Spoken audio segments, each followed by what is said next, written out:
ዋናው ነገር የዚህ በወልቃይት ጉዳይ ሰሞኑን በፌዴሬሽን ምክር ቤት ጠያቂነት ምርጫ ቦርድ ያወጣው እንትን ነበረ።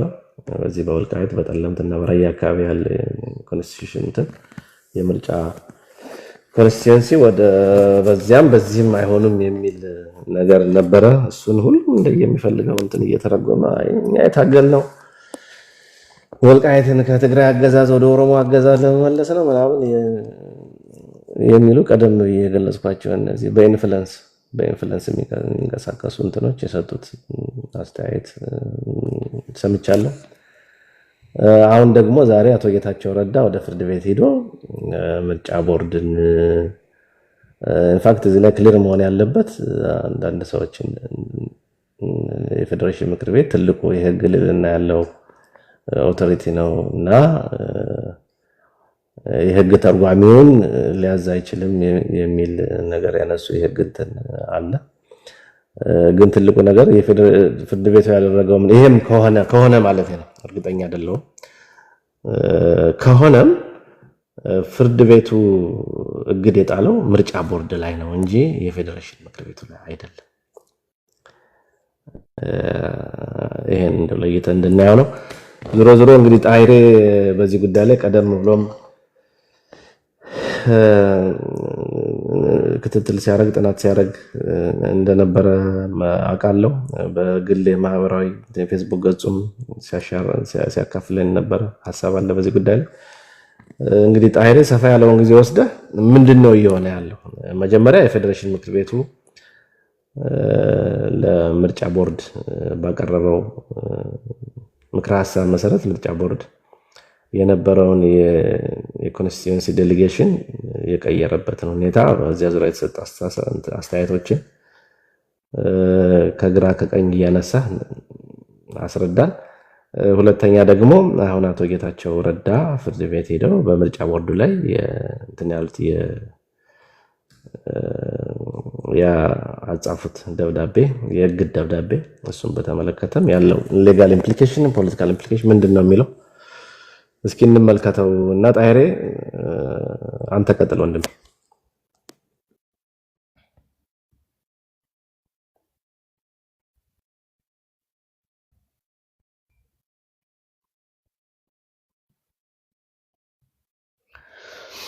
ተመቸው አይደለ መሰለኝ እስከሚመለስ እኔም ልገባ ስለሆነ አንድ 2 ደቂቃ ልወሰድ። ሲመለስ ልካለው ታየው ምንድነው በአጋጣሚ ይሄኛው ሰፊ አጀንዳ ነው። ጊዜ ወስደን መወያየት ያለብን ጉዳይ ነው። በተረጋጋ መንፈስ ግን በተባራሪም አልፎ ሀሳብ እየሰጠንበት ነው የቆየ ነው። እንግዲህ ወልቃይትን ጉዳይ በሁለት መልኩ ማየት አለብን። አንደኛ ከወልቃይት ጠገዴና ከራያ ማንነት አስመላሽ ኮሚቴ አንፃር ህጋዊ ፕሮሰስ የሚባል አለ። እሱን ተከትሎ ከመጀመሪያው ጀምሮ ህጋዊ መንገድ ተከትለው ነው እየተጓዙ ያሉት። ሁለተኛው እኛ ሌሎቻችን በዚህ ጉዳይ ላይ ኢንጌጅ የምናደርግ አካላት ከህጋዊ ፕሮሰሱ በተጨማሪ የፖለቲካል ትግል ያስፈልጋል እያል ምን ታገላለን። እነሱ በፊት ጀምረው በነበራቸው የህግ ፕሮሰስ እየሄዱ ነው። ለህግ ፕሮሰሳቸው አመች የሆነ ነገር ሲያገኙ ትክክል ነው ይጠቅመናል ብለው ይከተላሉ። የህግ ፕሮሰሱን ያገደናቅፍብናል ብለው ሲያምኑ ይቃወማሉ። እኛ ደግሞ ፖለቲካሊ ጉዳዩን ትኩረት ሰጠን ከፖለቲካ አንፃር የትኛው አዋጭ ነው በሚል የኃይል ሚዛንን እያየን ሐሳብ እንሰጣለን ከነሱ ጋር በማያጋጭ መልኩ ማለት ነው።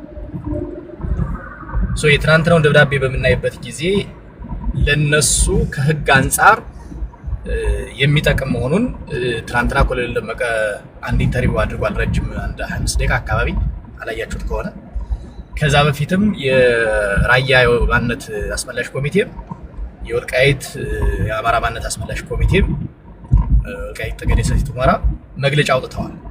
ስለዚህ በሁሉም መግለጫቸውን የሚያሳየው አንደኛው ምርጫ እንድንመርጥ የተወሰነበት አግባብ አንዱ መብታችን ስለሆነ የምንጠይቀው ህጋዊ መብት ስለሆነ እሱን በጸጋ እንቀበላለን እንደግፋለን የሚል ነው። ሁለተኛው በክልል ይህን ተቀብለን ግን የክልልና የዞን ምክር ቤት ምርጫም ይካሄድልን የሚል ጥያቄ አቅርበዋል። ባለቤቶቹ ከህግ አንጻር አልተቃወሙትም፣ ትክክል ነው ብለው ተቀብለዋል። እኛ ከፖለቲካ አንጻር ደግሞ መነሻው ያው ህግ ቢሆንም ይሄ የተወሰነው ውሳኔ ከትግራይ ክልል ውስጥ ማስወጣቱን እንደ በጎ ነገር እናየዋለን። ከትግራይ ክልል ማስወጣት ቶታሊ ይሄ ሌጋሊ ማስወጣት ነው። ይዘይ የፌዴሬሽን ምክር ቤት ማለት የማንነት እና የወሰን ጉዳዮችን በቀጥታ የሚመለከት አካል ነው። ስለዚህ ከዚህ በፊት በፌዴሬሽን ምክር ቤት እውቅና በህገ መንግስቱ እውቅና ክልሎች በሚዋቀሩበት ጊዜ ምንም እንኳን ህገ መንግስቱ የክልሎችን ወሰን ባያስቀምጥም የቋንቋን መሰረት አድርገው ሲካለሉ እነዛን አካባቢ ወደዛ አካለዋቸዋል ወያኔዎቹ። አሁን በራሳቸው ህገ መንግስት ባረቀቀው አካል አስፈጻሚ በሚሆነው በህግ ተርጓሚ በህግ አውጪ ምናምን በምትለው የሶስቱ ኤክዚኪዩቲቭ ቦዲ ውስጥ አንደኛው እና ዋናው ከትግራይ እንዲወጡ ነው ያደረጋቸው። ሌጋሊ ነው ይሄ። እኛ በጉልበት ወስዷቸዋል፣ በጉልበት ይዘናቸዋል ብለን እናምናለን። ሌጋላይዝ አልተደረገም። የህግ ፕሮሰስ መሰራት አለበት ብለን ስንጠይቅ ቆይተናል። በእኛ ስር እንዲሆን ማለት ነው። አሁን በእኛ ስር ለመሆን መጀመሪያ ከትግራይ መውጣታቸውን የሚያሳይ ትልቅ ነገር ነው ያደረገው ብዬ አምናለሁ። ከዛ ከትግራይ ካወጣህ በኋላ አሁን በዚህኛው በኩል የሚነሳው ነው አላመጣበታለሁ። መብታቸው እንዲከበር ነው። ምርጫ መርጠዋል፣ ተወክለዋል። ስለዚህ የበጀትና መሰል የማንነትና የወሰን ጥያቄ ቢነሳ በእነዚህ በተወካዮቻቸው አማካኝነት ከፌደራል ጋር በቀጥታ ተገናኝተው ለሚያነሱት አካባቢ ውሳኔ ለመወሰን አመች ይሆናል ነው እንትኑ ሲተረጎም። ከዚህ አንጻር መጥፎ ነገር አይደለም ነው፣ ተገቢነት ያለው ነው። ከፖለቲካም አንጻር ካየው ለምሳሌ እኔ እንደ አማራ ሌሎቻችሁም አማራዎች ስለሆነ ከሁለቱም መውጣት የለበትም በአማራ ነው መሆን ያለበት ብለን ጫና መፍጠር አለብን፣ ተገቢነትም አለው። ከህግ አንጻር ግን አሁን ያለው ለክፉ የሚሰጥ አይደለም። እኔ ጥሩ ነው ብዬ ነው ማምነው። ከዛ በኋላ በትግራይ በኩል ይሄ እንግዲህ ከኛ አንጻር ነው። ከትግራይ በኩል የተሰጡ እንትኖች በጣም ኢሪቴት የሚያደርጉ የሚያበሳጩ በየደቂቃው መግለጫ ላይ ያደርጉ የነበሩት የሚጠበቅ ነው። የንዴት መጠናቸውን መቆጣጠር አልችል ብለው አይተናቸዋል። ከተረጋጉ በኋላ ዛሬ እንግዲህ ንዴታቸውን እንትናቸውን ከጠራረጉ በኋላ ዛሬ ወደ ፍርድ ቤት ሄደዋል። ወደ ፍርድ ቤት ሲሄዱ የከሰሱት ምርጫ ቦርድ በፌዴሬሽን ምክር ቤት ደብዳቤ መነሻ ይህንን ምርጫ አድርጋለሁ ማለቱ መታገድ አለበት የሚል ነው። ከሁለት ሰዓት ከ3 ሰዓት በፊት ነው እሱ ውሳኔ ያለፈበት። አንድ የትግራይ ወለሎ ሳምቲንግ የሚባል ፓርቲ ነው የጠየቀው። ፍርድ ቤቱ ደግሞ ለነጌታቸው ረዳ ጠቅሶ ስምረት ለሚባለው ይሄ ልባት እስከሚያገኝ ሆልድ እንዲደረግ የሚል አይነት ውሳኔ የሚመስል ነገር አስቀምጧል። የዚህን ግብ በምናይበት ጊዜ የመጀመሪያው የፌዴሬሽን ምክር ቤትን ፍርድ ቤት ሊያስቆመው አይችልም። ቢካዝ ጥያቄው ሊነሳ የሚችለው የህግ ትርጓሜ ጥያቄ ነው የሚነሳው፣ የህገ መንግስት ጥያቄ ነው የሚነሳው። ስለዚህ እሱ የሚሄደው ወደ ፌዴሬሽን ምክር ቤት ነው። ፌዴሬሽን ምክር ቤት ደግሞ የህግ ትርጓሜ ጥያቄ ከተነሳ በራሱ መንገድ ያንን አይቶ የሚወስንበት ነገር ይኖራል ማለት ነው። አሁን ፍርድ ቤት ያደረገው ነገር ያን ያህል ከጫጫታ የሚዘል አይደለም፣ መፈጸም የሚችልም አይደለም። መጨረሻም ጥያቄው ራሱ ውሳኔ ይወሰን የሚባል ፍርድ ቤቱ የህገ መንግስት አተረጓጎምና የህግ ይታይልኝ ጥያቄ ነው ወደ ፌዴሬሽን ምክር ቤት መልሰው የሚልከው ማለት ነውና ያን ያህል ብዙም ትርጉም ያለው ነገር አይደለም። ከ30 ደቂቃ በፊት ከዛ ደብዳቤ በኋላ ነጌታቸው መግለጫ አውጥተዋል መልሰው ከዚህ በኋላ በህግ አይደለም የሚያልቀው በእኛ በፖለቲካ ተጽዕኖ ነው የሚያልቅ የሚል አይነት ይዘት ያለው which is መጀመሪያ ማድረግ የነበረባቸው እሱ ነው። በፍርድ ቤት እንደማያወጣቸው ደግሞ አውቀው እንደ ሌላ መግለጫ አውጥተዋል ማለት ነው። አሁን በእኛ በኩል ያለውን ጥያቄና በእነሱ በኩል ያለውን አፕሮች ለይተን ማየት አለብን የሚል ነገር አለ። በእነሱ በኩል እንኳን የህግና የኃይል ክፍተት አግኝተው የራሳችን ኃይል እንኳን ተጠቅመው እኛን ለመምታትና ለማፍረስ ነው እየሰሩ ያሉት። ሰው ያገኙትን አጋጣሚ ሁሉ እየተጠቀሙ ነው ያሉት። ዞሮ ዞሮ ይንፈራገጣሉ። ያን ያህል የተለየ ተጽዕኖ የተለየ ለውጥ አይኖረውም። በእኛ በኩል እየገረመኝ ያለው ነገር በእኛ በኩል የህዋትን ስራ እንስራ የሚሉ አንዳንዶቹ ከቀናነት አንዳንዶቹ አቅደው የሚጓዙት ነገር አቅደው የሚመጡት አካላት በየዋህነት ይህን ጥያቄ የሚያነሱትን እንደ ገደል ማሚቶ ያስጮሁ ለህዋት ጉልበት ሲሆን መለከታለሁ። እሱ ትክክል አይደለም። ከቀናነት የሚያነሱት ከመቆርቆር ወልቃይት ላይ የተከፈለውን ዋጋ ከማሰብ የህብረተሰቡን ጥያቄ ከግምት ውስጥ በማስገባት ነው። እነሱን አከብራለሁ። ነገር ግን የነዚህ ጥያቄ ማኒፕሌት እየተደረገባቸው ነው በሌሎቹ በወያኔ ናፋቂዎች። አሁን እየታገለን ያለው እውነት እንነጋገር ከተባለ ወያኔና የወያኔ ኢንተረስት ያለው ትግሬ አይደለም እየታገለን ያለው። አማራ ክልል ውስጥ የወያኔን ጉዳይ ካላስፈጸምኩ ይሄ ሲፈጸም ነው ጎንደር አንገቱን የሚደፋ ብሎ የሚያምን የራሳችን ኃይል ነው። አጀንዳውን በጣም እያጮሁ ያለው ለቁራሽ መሬት እንደዚህ ተብለናል ምናምን የሚል ተራ ነገር እያነሳ ማለት ነው። ሶ በተጨባጭ ጥያቄውን ደብዳቤውን በምናይበት ጊዜ የተጻፈው ደብዳቤ የወልቃይት ጠገዴንም ሆነ የራያን ኢንተረስት አሳልፈው የሚሰጥ አይደለም። የፍርድ ቤቱም እንትን የትም የሚደርስ አይደለም። ተመልሶ ወደ ጻፈው አካል ስለሆነ የሚሄደው የጻፈው አካል ደግሞ የመጨረሻ ውሳኔ ሰጪ ስለሆነ ከፍርድ ቤቶችም በበላይ ስለሆነ ኦፍ ኮርስ ፍርድ ቤት ፓወር አለው። ነገር ግን ከፌዴሬሽን ምክር ቤት በላይ ሊሆን አይችልም። ከህገ መንግስት በላይ መሆን አይችልም። ይሄኛው ህገ መንግስት የሚተረጉም የሚያረቅ ኃይል ነው፣ አካል ነው ፌዴሬሽን ምክር ቤት። ህግ ደግሞ ከህገ መንግስቱ የሚመነጭ ያለው ነው። ሶ የበላይ አካሉ መጨረሻ ላይ ውሳኔ መስጠት የሚችልበት እድል ስላለ ያን ያህል ሩቅ የሚያስኬድ አይደለም የሚል ነገር ነው ያለኝ። ድራይቭ ያረኩ ስለሆነ ምናልባት ሐሳቤ ተቆራርጦ ከሆነ ይቅርታ ላለውኝ። ሰላም ሁሉ ወገን፣ ተቻልኩ መለሳለሁ። አይ መልካም ነው። ቴንክ ዩ አዩ። ጥሩ ነጥብ ነው ያነሳው። ጣይሬ ይመችሃል አለ ጣይሬ ወጣ መሰለኝ ወርዷል። ከታች አይቼዋለሁ። ኢንቫይት አድርጉት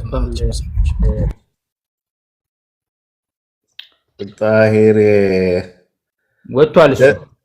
ኦኬ ደሬ አለ ተኛ ወደ ላይ ምትስበው ከሆነ ወይም ሲስ ወይም አዩ አክሰሱ ካላችሁ አለ ነገር የለም። ቼክ እያደረኩት ነበር ነገር አለ። አይ በቃ ሲስ ቀጥል እንግዲህ ወንድሜ። ኦኬ ጥሩ እሺ። እንግዲህ አሁን ስለ ፌዴሬሽን ውሳኔ ስናወራ ፌዴሬሽን ምክር ቤቱ አወዛጋቢ የሆኑ አካባቢዎችን በተመለከተ አይ ቲንክ ከዛ ፊት ፕሪቶሪያ አንድ የህግ አዋጅ ሆኖ ሲፈረም ጌታቸው ረዳ አንዱ ፈራሚ ነበረ እና ያኔ የፕሪቶሪያው ስምምነት ሲፈረም አንዱና ዋነኛው ነጥብ የነበረው አወዛጋቢ የሆኑ አካባቢዎች በፕሪቶሪያው ስምምነት መሰረት የፌዴሬሽን ምክር ቤት እንዲያስተዳድራቸው ውክልና ተሰጥቶታል፣ ስልጣን ተሰጥቶታል እና ፌዴሬሽን ምክር ቤት እነዚህን አወዛጋቢ የሆኑ መሬቶች እንዲያስተዳድራቸው በተሰጠው ስልጣን መሰረት ነው ያን እንትን የምርጫ ጣቢያን ከትግራይ ክልል አውጥቶ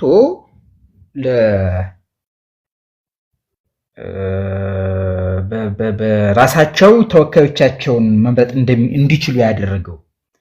አሁን የፌዴሬሽን ምክር ቤቱ በጣም ሊከሰስ የሚገባው የነበረው እነዛን የምርጫ ጣቢያዎች ከትግራይ ክልል አስወጥቶ ወደ አማራ ክልል ቢያደርጋቸው ነበረ። በይዘወይ ራሱ በኢትዮጵያ የህግ ማዕቀፍ ውስጥ አንድ የህግ አዋጅ ሆኖ በጸደቀው ወይም በተፈራረሙት ራሱ ጌታቸው በፈረመበት የፕሪቶሪያ ስምምነት መሰረት በተሰጠው ስልጣን ልክ ነው የፌዴሬሽን ምክር ቤት ያን ውሳኔ ያሳለፈው። ውሳኔው ሌጂቲሜት ነው።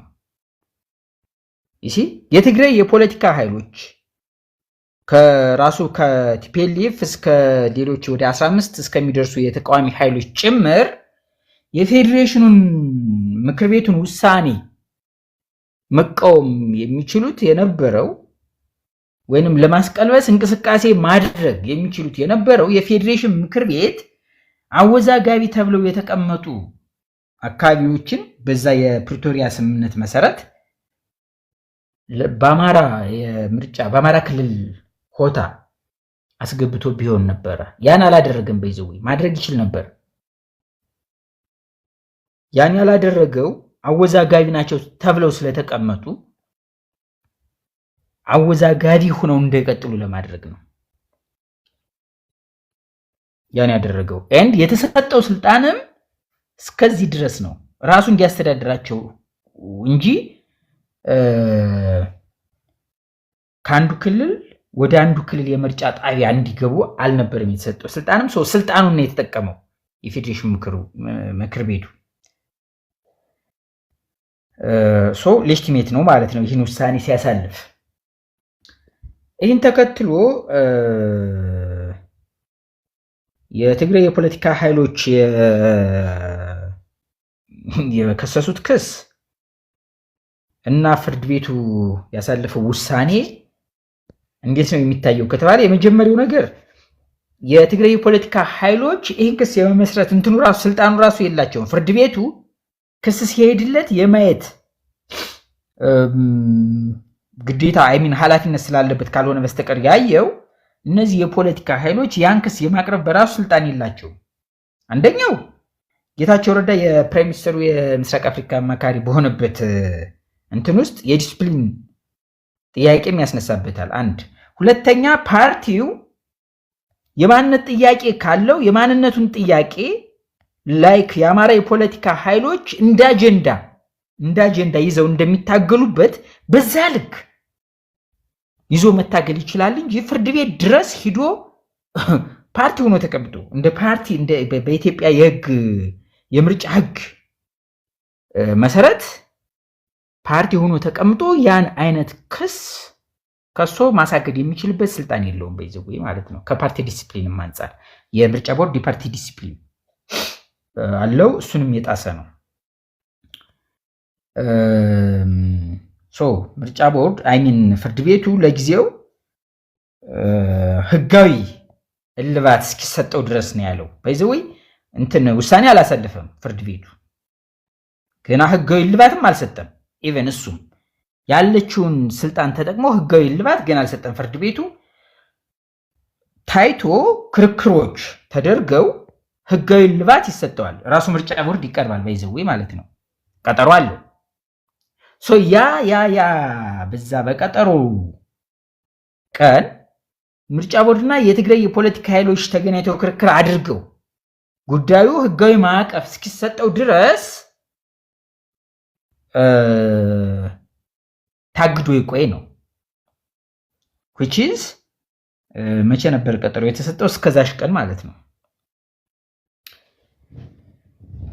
ያን የምርጫ ቦርድ ምንድነው ሊያደርግ የሚችለው? አይ ቲንክ የፌዴሬሽን ምክር ቤት ውሳኔ ነው። እኔ የፌዴሬሽን ምክር ቤቱን ውሳኔ ነው እንትን ያልኩት ያስፈጸምኩት ነው የሚለው። የፌዴሬሽኑ ምክር ቤቱ ስልጣን እስከምን ድረስ ነው የሚለው ነው ከዚህ ጋር የሚመጣው። የፌዴሬሽን ምክር ቤት የወሰነው ውሳኔ ማንኛውም ተቋም የማክበር ግዴታ እንዳለበት ህገ መንግስቱ ላይ ይደነጋል። ባይዘው አንቀጽ 62 አካባቢ መሰለኝ አይቼው ነበር፣ ቅድም እያየው ነበረ። ህገ መንግስቱ ይደነግጋል ማንኛውም ተቋም የፌዴሬሽን ምክር ቤቱ የወሰነው ውሳኔ የማክበር ግዴታ አለበት ይላል።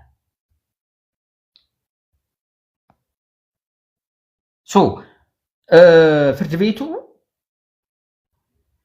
ኢትዮጵያ ውስጥ ካሉ የፌዴሬሽን ምክር ቤቱን ውሳኔ የማክበር ግዴታ ካለባቸው ተቋማት ውስጥ አንዱ ነው። ህገ መንግስቱ በላይ ስልጣን አድርጎ የሚሾመውም የፌዴሬሽን ምክር ቤትን ስለሆነ ስለዚህ ፌዴሬሽን ምክር ቤቱ ይህ ስልጣን ካለው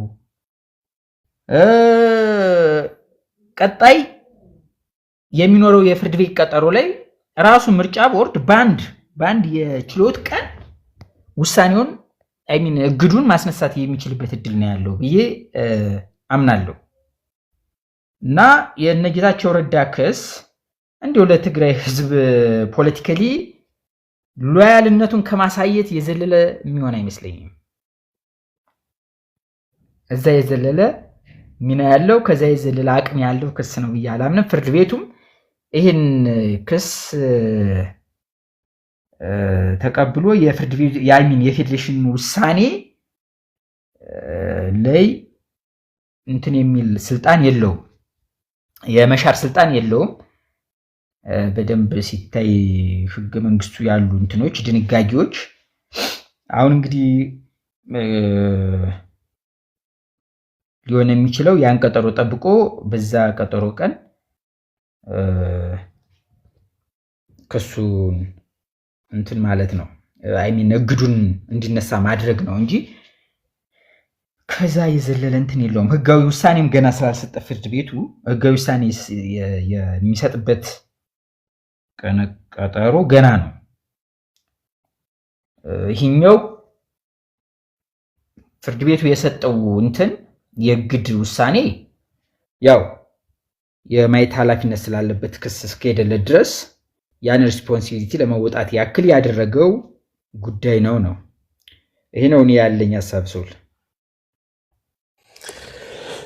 አይ መልካም ነው ሲስ ጥሩ ነጥቦችን ያነሳው። ጣሄሬ ያልተመቸውም ቴክስት አድርጎልኛል የሆነ አስቸኳይ ስራ ስለገጠመው የሚል እንትን ልኮልኛል። ዞሮ የዚህ የወልቃይት ጉዳይ ወገኖች ምንድን ነው፣ ለዚያም ነው በዚህ ደረጃ የሚያነጋግረን። በጣም ሴንሲቲቭ የሆነ ጉዳይ ነው።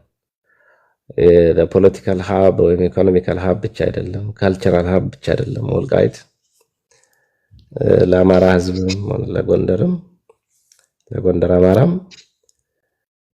የስነ ልቦናም ጉዳይ ነው። ባለፈው ወልቃይትን መልቲ ዳይሜንሽናል በሆነ አግባብ ነው ማየት ያለብን ምለውም ከዚሁ አኳያ ነው። እንደ ጂኦሎጂካል እንትን አውትሉክ ነው የሚያስፈልገው።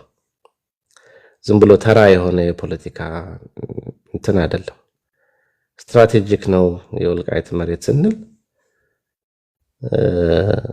ኤግዛምን መደረግ ያለበት ከተለያዩ ቫልዩ አኳያ ነው እና ይሄ ቁራሽ መሬት ነው ምናምን የሚል እንትን ሲያራምድ የነበረው እንትን በዚህ ጉዳይ ላይ አስተያየት ለመስጠትም ሞራል አለው ብዬ አላስብም።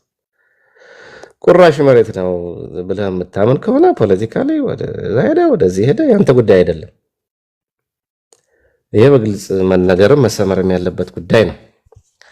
አሁን የወልቃይት ጉዳይ የቁራሽ መሬት ጉዳይ አይደለም። የወልቃይት ጉዳይ የፖለቲካ፣ የኢኮኖሚ፣ የባህል ጉዳይ ሳይሆን የስነ ልቦናም ጉዳይ ነው። እንደ አማራ ህዝብ ተሰብሮ ተንበርክኮ የመቅረት ወይም ደግሞ ሪዘሬክት አድርጎ ዳግም ተነስቶ በሙሉ ክብርና ማንነት ቁሞ የመገኘት ጉዳይ ነው ለሚሉ የሚል አመለካከት ለሚያራምዱ ሰዎች ነው ይሄ የወልቃይት ጉዳይ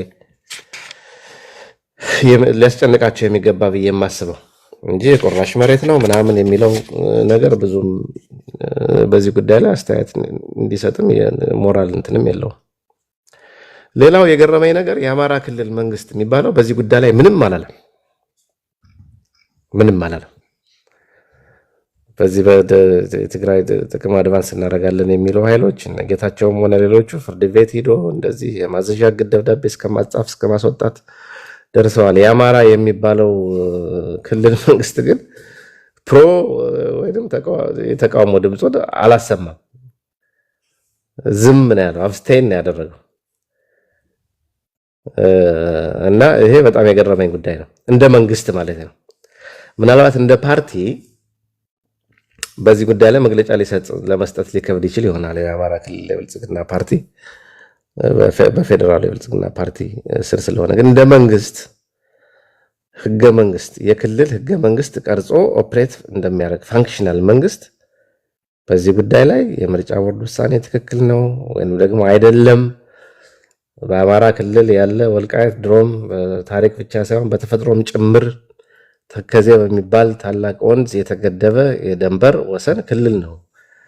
እናም ይሄ አሁን በራሱ መንገድ ለብቻ እንደ ስፔሻል ኮንሲደሬሽን ተሰጥቶት ወደ ምርጫ መግባቱ ትክክል አይደለም ብሎም ድምፁን አላሰማም ወይንም ደግሞ ይሄ የተደረገው ውሳኔ ጥሩ ነው ዋን ስቴፕ ፎርወርድ ነው በሂደት ትክክለኛ ወደ ሆነ ግብ ያደርሰናል የሚልም እንትን አልሰጠም እና የአማራ ክልል መንግስት ዝምታ እጅጉን የገረመኝ ነገር ነው። ግን አንድ ነገር መርሳት የሌለብን ወገኖች ምንድነው ይሄ ወልቃይት የሚባለው አካባቢ ላለፉት 50 ፕላስ ዓመታት በዚህ በህዋት ዘመን በጫካ ሽፍትነትም በቤተ መንግስት ባለሟልነትም ጀምሮ ዲፖፕሌት የተደረገ ፖፑሌሽን ትራንስፈር ተደርጎ በዚህ በትግሉ ሪትሪች ያደረጉ የተቀነሱ የሚባሉ ኃይሎች ኮሎኔል ደመቀ እንዳለው እያንዳንዱ 220 ጥይት ተሰጥቶት መሳሪያ ይዞ እንዲሰፍር የተደረገበት አካባቢ ነው እና ብዙ የሆነ የባህል የቋንቋ የስነልቦና ለውጥ ሊኖር እንደሚችል ይሄ እንትን ሊለን አይገባም። ህዝቡ ግን ህዝባችን ነው። አረብኛም ተናገረ፣ ሌላ ቋንቋም ተናገረ፣ አማርኛም ተናገረ፣ ጎንደሬ ነው። ይሄ የሚፋቅ ነገር አይደለም ማንነቱ። ስለዚህ ሰፋ ያለ ይሄ አንድ ትውልድ 30 ዓመት አይደለም የሚባለው ግን ከአንድ ትውልድ በላይ እድሜ የጠየቀ የነበረውን የማውደም በነበረ ነገር ላይ ያልነበረ ነገር የመስራት ስራ የተሰራበት ትውልድ ስለሆነ አሁን ይሄ አንዳንድ ነገር ሲነገር ስለምሰማ ነው ኮሎኔል ደመቀ አማርኛው እንኳን ክሊር አይደለም ምናምን ይላሉ አንዳንድ የዋሆች ማለት ነው። ፎርዛት ማዘር ትግረኛ የኛም ቋንቋ ነው፣ የግዕዝ ቋንቋ ነው። ሰፋር ግን ካየነው ማለት ነው። ከዚያም አልፎ ኮሎኔል ደመቀ እንደዚህ ባገኘው ገለዋለሁ ምናምን ያሉ ሰዎች አሉ። አንደር ኢንፍሉዌንስ ሆኖ ነው የተናገረው ብዬ ነው የማስበው እንዲህ አይነት ነገር ፋክት እና ምንድነው እንዲህ አይነት ነገሮች አንደርስቲሜት ሊደረጉ አይገባም። ትግረኛም ሊናገር ይችላል፣ አረበኛም ሊናገር ይችላል። ማንነቱ ግን ጎንደሬ ነው። ይሄ የሚፋቅ አይደለም እና ይህንን ኮንሲደር አድርጎ የአካባቢው እንትን እንዲሸማቀቅ እንትን እንዲል ይሄ አይድል ወደሆነ ፖለቲካል አውትሉክ እንዲገባ የሚደረገውን ነገር ሲስተሚክ የሆነ ነገር ነው እየተደረገ ያለው። እሱን ኮንሽስሊ ነው ማውገዝ መታገል ያለብን። እኛ የቋንቋ ችግር የለም። አንድ ከወላይታ የመጡ ሰው መምህር ታውቃላችሁ፣ ጎንደር ላይ መምህር ሆነው ተመድበው ወደ ወላይታ ሄዱ። እዛ ይኖሩ ነበረ ረዘም ላለ ጊዜ። ወያኔ ስልጣን ይዞ አንተ የተማርክ ሰው ስለሆነ ወደ ወላይታ ተመለስና የዞን አስተዳዳሪ ሁን ተብሎ ተመልሶ ነበር። ግን ሰርቫይቭ ማድረግ አልቻለም ያ ሰውዬ። መምህር ሁኜ ጎንደር ውስጥ ብኖር ይሻለኛል የዞን አስተዳዳሪ ሁኜ እዚህ ደቡብ እንትን ውስጥ ከምኖር ብሎ የተመለሰ ሰው ነው። እና ይሄ አቃፊነቱ እንትንነቱ አይደለም ከተከዜ ማዶ ያለውን ትግረኛ ቋንቋ ተናጋሪ ህዝባችን አይደለም ከአባይ ወዲያ ማዶ ያለውን ከትልቁ አባይ ማለት ነው የወላይታ ተናጋሪ ወገናችን እንኳን አልምዶ እንደዚህ ነው መኖር አልችልም ከጎንደር ውጭ እንዲል ያደረገ ማህበረሰብ ስለሆነ ይሄ ሰፋ ያለ ስትራቴጂ አኮሞዴቲቭ የሆነ የፈለገውን እምነት ቢያራምድ የፈለገውን ቋንቋ ቢናገር ጎንደርነቱ የሚፋቅ ማንነት ባለመሆኑ የጎንደር አማራነቱ በዛ ደረጃ ነው ሰፋ አድርገን ማዘጋጀት ያለብን ብዬ የማስበው። እኔ ጨርሻለሁ። ምናልባት ሲስ የምትናገረው ነገር ካለ አጠቃለውና በዚህ ላይ እንዝጋ። አይ ጥሩ። እንግዲህ ቁራሽ መሬት የሚሉ ሰዎችና የአማራ ክልል መንግስት በመንግስት ደረጃ ያለው ኃይልና በየሚዲያው ቁራሽ መሬት ነው እያሉ የሚያለቅሱ ግለሰቦችና ቡድኖች የጎንደር በሆነው ጉዳይ ላይ ተመሳሳይ አቋም ነው ያላቸው። ወንዴ ተመጋጋቢ ሀሳብ ነው ያላቸው። ይገናኛሉ፣ ያወራሉ፣ ይመክራሉ።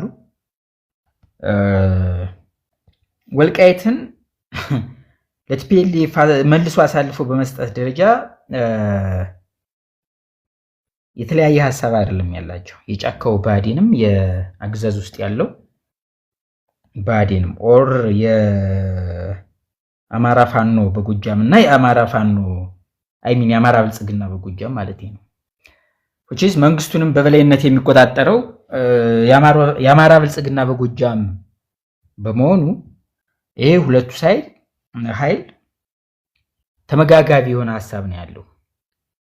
which ያንኛው ወልቃይት ነፃ ከወጣ ጀምሮ ምናልባት ወልቃይትን ነፃ ለማውጣት ዘርፈ ብዙ ተጋድሎ ያደረጉና መስዋዕት የከፈሉ ወንድሞችን የተለያየ ኮድ እየተጠቀሙ የሰልጥ ብሔርተኛ ከማለት ጀምሮ ሌላም ነገር እየሰየሙ ለተለያዩ የማሸማቀቂያ ኮዶች ሲያጋልጡት እንደነበር የምናስታውሰው እውነታ ነው። ከዛ አልፎ መሬቱን ቁራሽ መሬት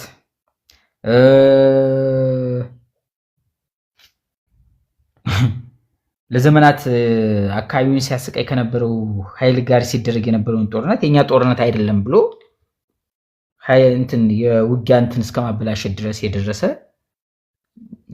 ሲያደርግ የነበረ ኃይል ነው። ያ ኃይል ቀሉ ግን ያ ወልቃይትን በቁራሽ መሬትነት እና ስለ ወልቃይት ተጋድሎ ሲያደርጉ የነበሩ ወንድሞችን በሰሊጥ ብሔርተኛነት ሲከስ የነበረው ኃይልና አገዛዙ ውስጥ በመንግስትነት የተሰየመው ኃይል ያላቸው አቋም ተመሳሳይ መሆኑ ነው። ለኔ መግለጫ የማያወጡበት የክልሉ መንግስት መግለጫ የማያወጡበት ትልቁ ምክንያት ይሄ ነው።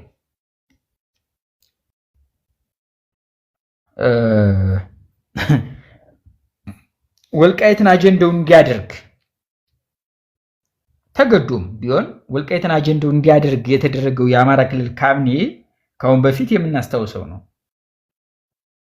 የትነግ ኃይል መግለጫ በሰጠ ማግስቱ መልሶ መግለጫ የሚሰጥ እዛው አገዛዝ ውስጥ ተፈጥሮ የነበረበት የታሪክ አጋጣሚዎች አሉ። በዚህ ከ5 ዓመት ከ6 ዓመት በፊት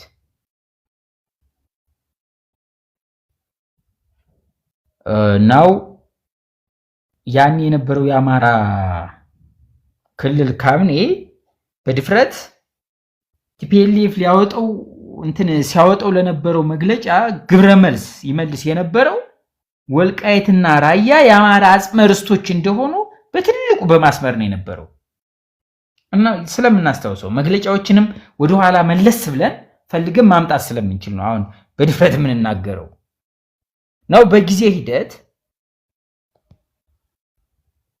የክልሉ ስልጣን በይልቃል ከፋለ ወድቆ ሁለተኛ ወልቃይትን በጎጃም አማራና በጎንደር አማራ መካከል ለመጣል ጥረት ካደረጉበት እስካሁኑ ካቢኔ ድረስ ያለው የክልሉ የመንግስት አመራር ለወልቃይትም በሁለቱ አማራ ህዝብ መካከል ቁርሾና ጥል ግድግዳ ለመገንባት የተሄደበትን ርቀት የምናስታውሰው ነው። የአሁኑ የክልሉ መንግስት የዚህ እሳቤ ሰለባ ነው ባይዘው ማለት ነው። ይሄ ታጋይ ነኝ ብሎ ጫካ ውስጥ የገባው ሶኮልድ የአማራ ፋኖ በጎጃም ኃይል ከሚያስበው እሳቤ ጋር ተመሳሳይ የሆነ እሳቤ ነው ያለው። የአማራ ፋኖ በጎጃም በጎንደር ህዝብና በጎጃም ህዝብ መካከል የጥል ግድግዳ በማነጽ ረገድ የሚሆን የጎንደር የሆነውን ነገር ቁራሽ መሬት ነው እያለ በማጣጣል ላለፉት 6 ዓመታት የተወጣውን ሚና የምናስታውሰው ነው። ከዛ ውጭ ግን አንድ ትልቁም ነገር ላነሳ የሚችለው ከዚህ ከነጌታቸው ደብዳቤ ጋር በተያያዘ የወልቃይትም የጠለምትም የራያ የማንነት ኮሚቴዎችም እነጌታቸው ፍርድ ቤት በሄዱበት ልክ እነሱም ፍርድ ቤት ሂደው እነሱ በዚህ ደረጃ ከመጡ እንግዲያውስ የሚገባው እንደውም እኛ በአማራ ክልል ውስጥ ብንሳተፍ ነበር የሚል ጣልቃ ገብ ክስ ቢያቀርቡ የተሻለ ሰነድም ማስረጃም ይኖራቸዋል ለነገራቸው ክርክር ብዬ አምናለሁ። ይህን እንዲያደርጉ አክቹዋሊ ግፊት ይደረጋል። እነሱም እየሄዱበት ይሆናል ብዬ አምናለሁ። የምናየው ይሆናል።